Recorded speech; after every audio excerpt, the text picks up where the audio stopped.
السلام علیکم ورحمت الله وبرکاته. قدرمنو ملګرو ټیچ ټیکټیکس چینل ته په خیر راغلاست.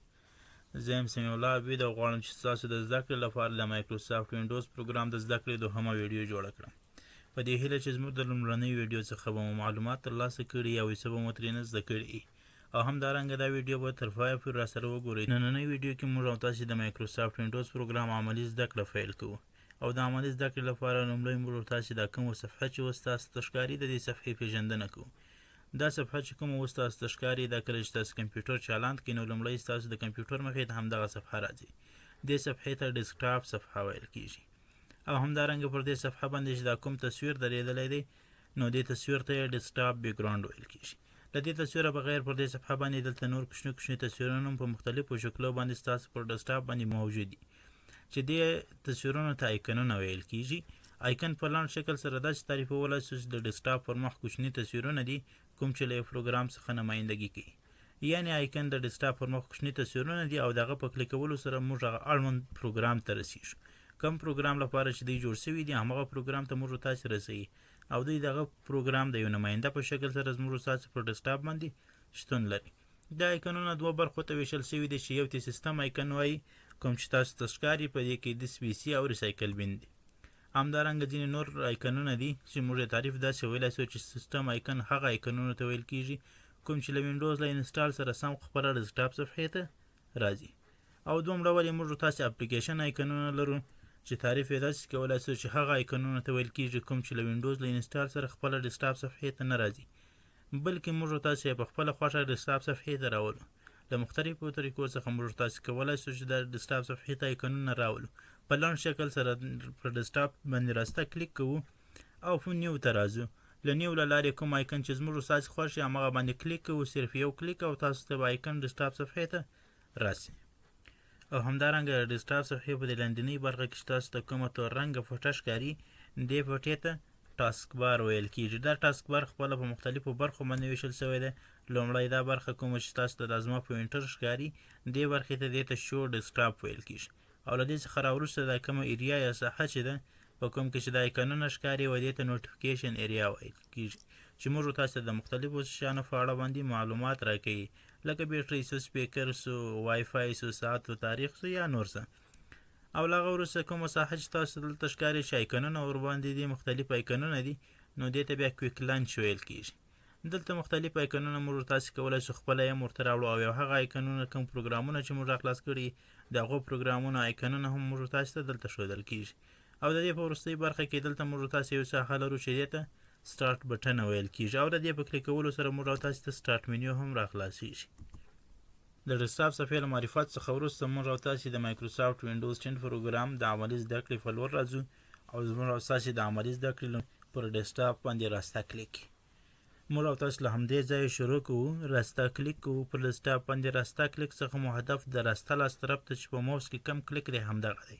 په هر موس کې موږ تاسې دوه کلیکه لرو. یو کلیک د موږ تاسې د چپه لاس طرف ته دی او بل کلیک موږ تاسې د راسته لاس طرف ته دی.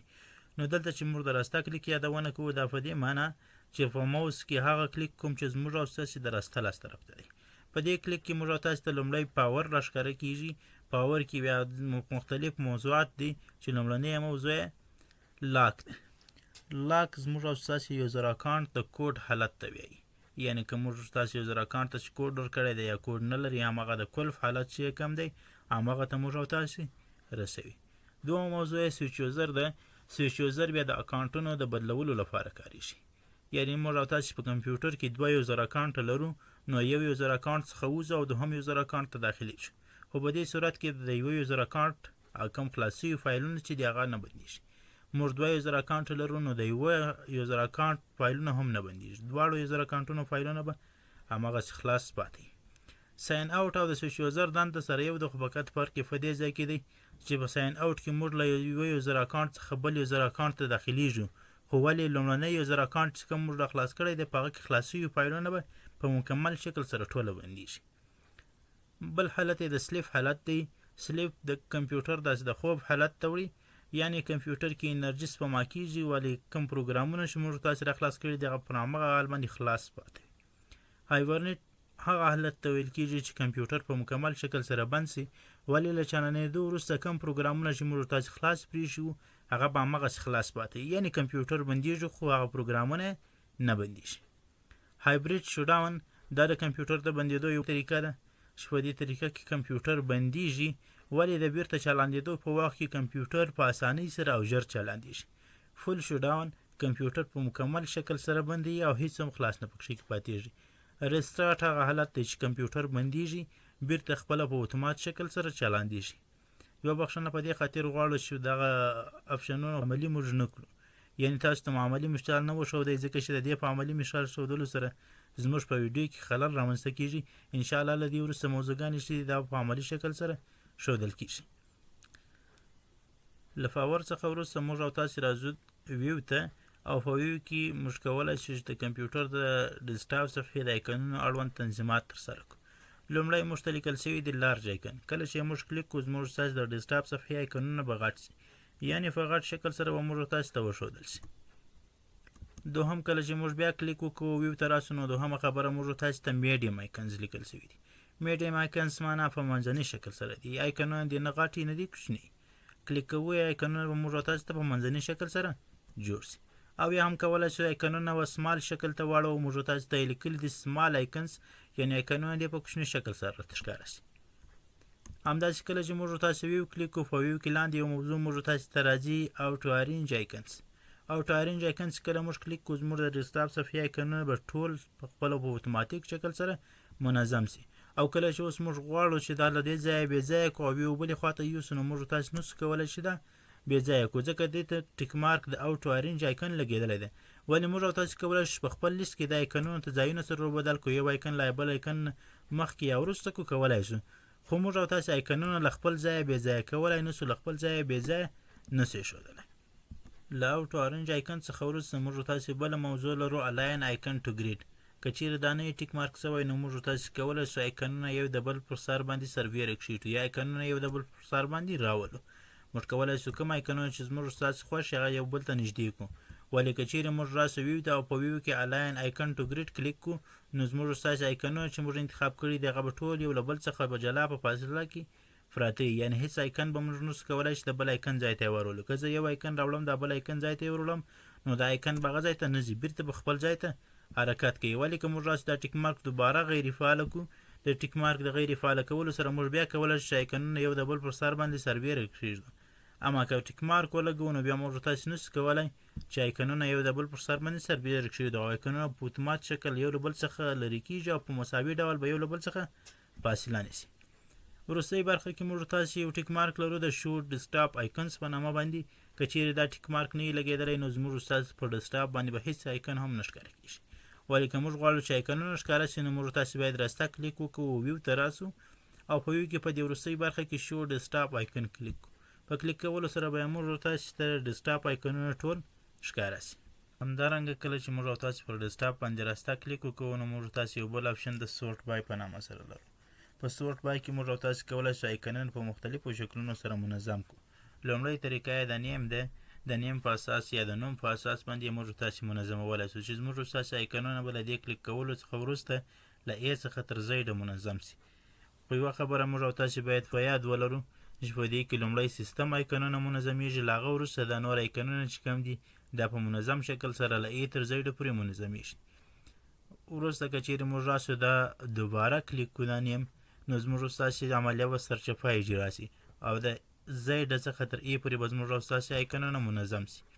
که مو چیرته دا رقم نه سو خوښه نو بیا یې د سایز په اساس هم کولی شو موږ تاسې سایز کلیک کوو. سایز به د امبیانو ته اندازې په اساس یعنې کوم ایکن چې زیاتې امبیانې ولري یا سایز یې غټ وي هغه ایکن به لومړي سر ته ځي او کوم ایکنونه چې سایز یې کوچنی وي هغه به وروسته راځي. دا عملیه هم که چیرې موږ دوباره کلیک کړو نو سرچپه کار کوي یا د دې برعکس کار کوي. بل اپشن موږ او تاسې لرو ایټم ټایپس. ایټم ټایپس یا کمپیوټر دغه کوم ایکنونه چې سره یو رقم وي نو هغه ایکنونه سره یو کوي.